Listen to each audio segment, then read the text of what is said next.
I'm using a scrap piece of wood with linseed oil on it to test my branding iron. I should have done this before putting the linseed oil on, but I forgot. Getting the temperature just right, holding the iron perfectly square, and being careful not to get a partial or double stamp on the wood is more difficult than it appears. Fortunately, this one turned out fairly well.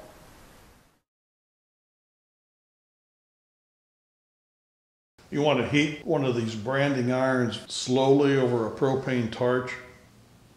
And as it becomes hotter, the brass will become a bit darker, and you can see the temperature variations as you pass it back and forth over the flame. This would be a good application for one of those high temperature infrared heat guns.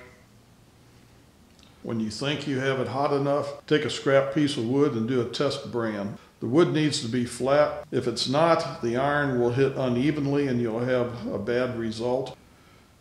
The one problem with using the branding iron is it's irreversible.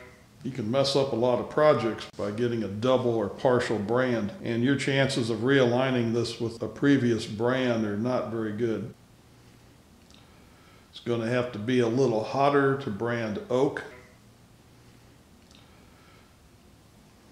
This is a piece of scrap rosewood. It doesn't take branding as well. Your iron is going to have to be much hotter than for oak for it to leave a good impression. After your branding, like on this piece of Baltic birch, the smoke will stain the wood a little bit. Just take a little sandpaper, gently sand over your brand, being careful not to remove the outside border. It'll lighten up that brand and it'll look much better. And when you're done, be careful where you set one of these things down. It's going to be hot for quite a while.